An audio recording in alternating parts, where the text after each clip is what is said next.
दोस्तों, क्या आपको पता है कि जहन्नम कहाँ है? और अगर जहन्नम की आग का एक कतरा जमीन पर गिर जाए तो क्या होगा? दोस्तों, कुरान और हदीस में जो इसकी सख्तियां बयान की गई है, उनमें से आज हम आपको कुछ बताएंगे कि मुसलमान देखें और उससे पनाह मांगे। कुरान मजीद में इरशाद हुआ है कि जहन्नम से डरो। दोस्तों, जहन्नम की आग 1000 बरस तक धौंकाई गई, यहां तक कि सर्ख हो गई, फिर 1000 बरस और यहां तक कि सफीद हो गए, फिर 1000 बरस और यहां तक कि सियाह हो गई।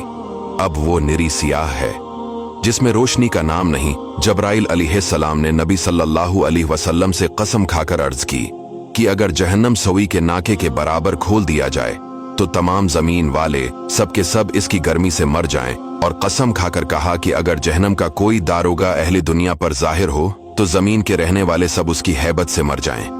दोज़ख की गहराई को अल्लाह ही जाने की कितनी गहरी है। हदीस में है कि अगर पत्थर जहन्नम के किनारे उसमें फेंकी जाए तो स्थर बरस में भी तह तक नहीं पहुंचेगी। दोस्तों, जहन्नम में बहुत सी वादियां हैं। बाज वादी ऐसी है कि रोज जहन्नम भी इनसे पनाह मांगता है। जहन्नम में तरह तरह के अजाब है। लोहे के ऐसे भारी गर्जों से फिरिश्ते मारेगे कि अगर कोई गर्ज जमीन पर रख दिया जाए तो तमाम जिन और इंसान उसको उठा नहीं सकते। जहन्नम के शरारे फूल ऊंचे ऊंचे महलों के बराबर उड़ेंगे। आदमी और पत्थर उसका ईंधन है। जिसको सबसे कम दर्जे का अजाब होगा उसे आग की ज्योतियां पहना दी जाएंगी, जिससे उसका दिमाग ऐसा खुलेगा जैसे ताबने की पतीली कहलती है। वो समझेगा कि सबसे ज्यादा अजाब इस पर हो रहा है, इस पर सबसे हल्का है। किस कदर बड़े सांप की अगर एक मर्तबा काट ले तो इसका दर्द 1000 बरस तक रहे। जो पीप जहन्मियों के बदन से बहेगी वो पिलाई जाएगी, और अगर उसका एक कतरा दुनिया में बहा दिया जाए तो उसकी बदबू से सब मर जाएं। और अगर गले में जाकर फंदा डालेगा उसको उतारने के लिए पानी मांगेंगे, उनको वो खोलता पानी दिया जाएगा। सजियत के बाद जहन्नम के दारोगा मालिक अलैहिस्सलाम को पुकारेगे कि ए मालिक अलैहिस्सलाम, तेरा रब हमारा किस्सा तमाम कर दे। मालिक 1000 बरस तक जवाब न देंगे। 1000 बरस के बाद फरमाएंगे कि मुझसे क्या कहते हो?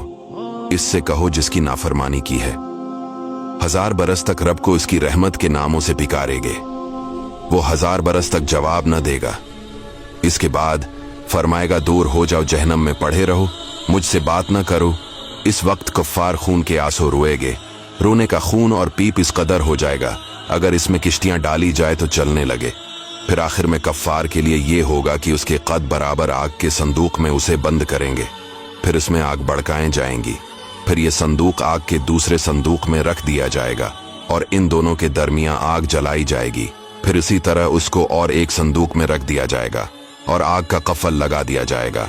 तो अब हर काफिर ये समझेगा कि इसके सिवा अब कोई आग में न रहा, और अब ये अजाब उसके लिए हमेशा है।